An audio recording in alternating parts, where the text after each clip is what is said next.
Verse 29. The sages, knowing me as the ultimate purpose of all sacrifices and austerities, the supreme lord of all planets and demigods, and the benefactor and well-wisher of all living entities, attain peace from the pangs of material miseries. Yes, this is the summary. That the sages, sages means those who have undergone austerities, penance, and many tribulation for attaining perfection, they are called sages. The sages knowing me as the ultimate purpose of sacrifice. Now if you perform austerities and penances, that is a kind of sacrifice. But jadichantang brahmacharyam charanti. In the Bhagavad Gita, you will find these are explained that jad ichanta, simply by desiring to go back to home, back to Godhead, one is supposed to follow the bhava of brahmachari. Brahmachari, to live the life of celibacy. This is called brahmachari. So, it has got so nice effect that if anyone from the birth to the death simply observes this life of celibacy, he is sure to go back to home. Simply by observing one rule. Jadichantang brahmacharyam charanti. It is so nice, brahmacharya. So, this is sacrifice. Sacrifice means my senses dictate that you enjoy, but I am not enjoying. I am not enjoying. This is sacrifice. So, the ultimate end of sacrifice, ultimate purpose of sacrifice is Krishna.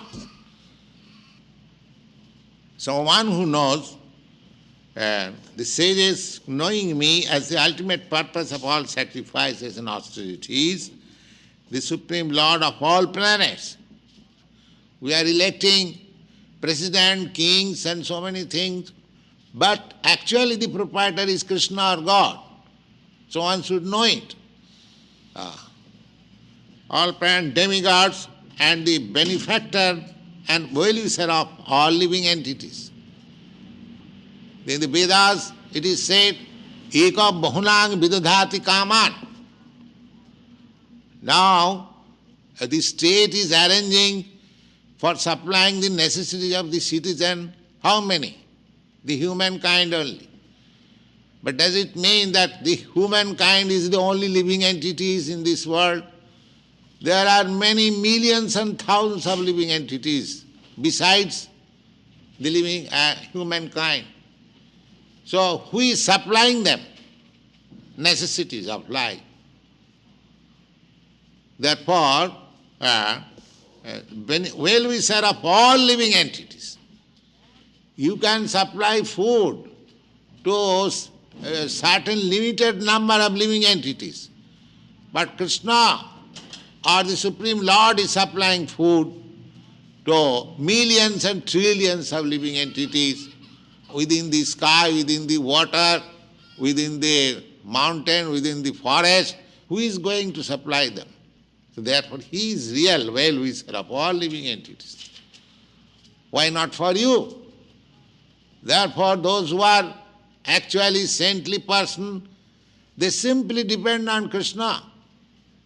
Why? If Krishna is supplying food to the elephant, beginning from the elephant to the end, why not to me? I am engaged in his service.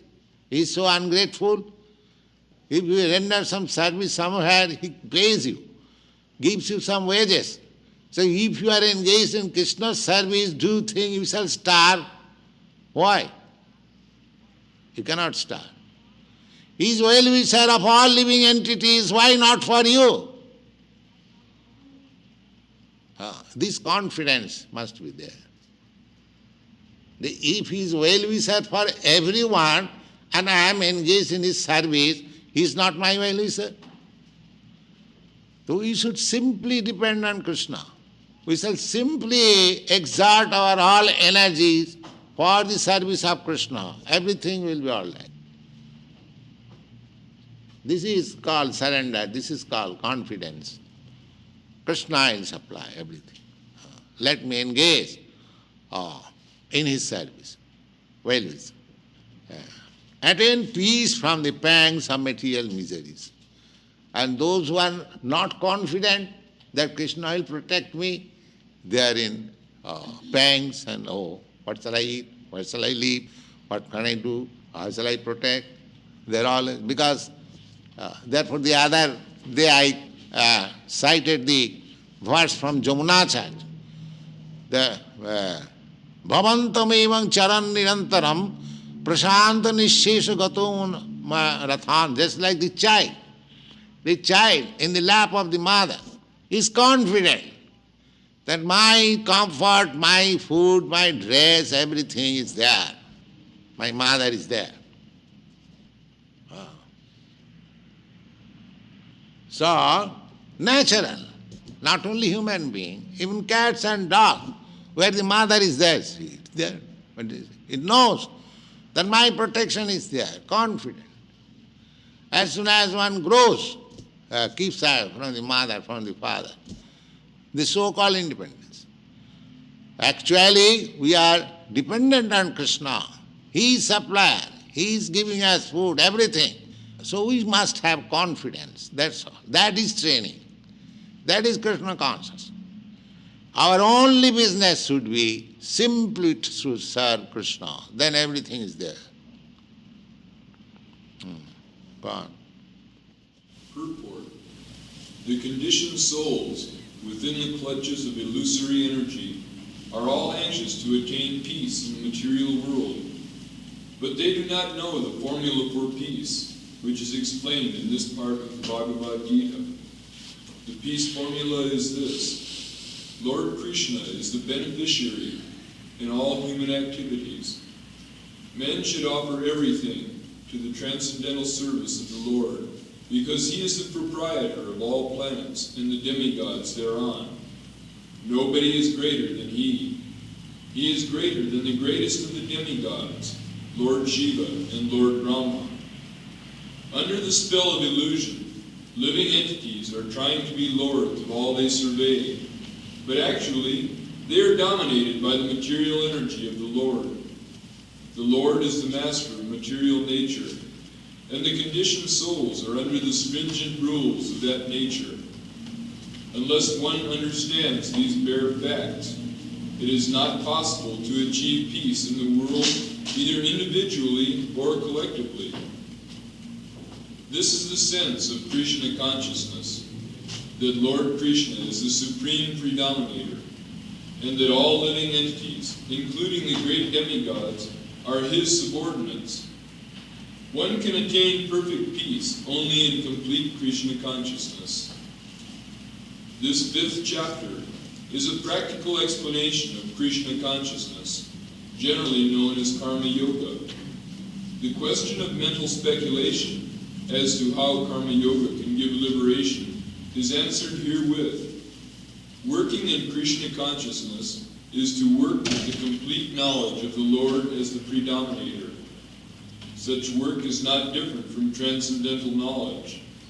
Direct Krishna consciousness is Bhakti Yoga, and Jnana Yoga is a path leading to Bhakti Yoga.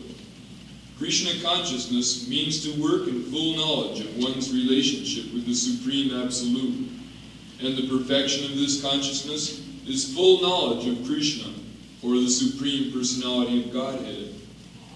A pure soul is the eternal servant of God as his fragmental part and parcel.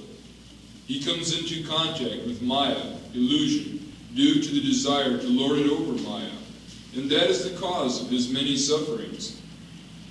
As long as he is in contact with matter, he has to execute work in terms of material necessities. Krishna consciousness, however, brings one into spiritual life, even while one is within the jurisdiction of matter, for it is an arousing of spiritual existence by practice in the material world. The more one is advanced, the more he is freed from the clutches of matter. There is no partiality of the Lord toward anyone. Everything depends on one's own practical performance of duties in Krishna consciousness. This performance, in every respect, should be to control the senses and conquer the influence of desire and anger, and remaining in Krishna consciousness by controlling the above-mentioned passions, one remains factually in the transcendental stage, or Brahman Nirvana. The Eightfold Yoga mysticism is automatically practiced in Krishna consciousness because the ultimate purpose is served. There is a gradual elevation in the practice of yama, niyama, asana, pratyahara, dhyana, dharana, pranayama, and samadhi. These preface These are 8 items of yoga practice. Yama. Yama means controlling the senses. Niyama, following the rules and regulation. Asana, practicing the sitting posture. Pratyahara, controlling the senses from sense enjoyment. Dhyana, then thinking of Krishna and Vishnu. Dharana, fixed up. Pranayam, breathing exercise. And samadhi, being absorbed in Krishna consciousness. So this is yoga practice. So if one is in Krishna consciousness, from the very beginning, all these 8 items are automatically done. One does not require to practice them separately. Yes, go on. These preface perfection by devotional service, which alone can award peace to the human being and is the highest goal of life.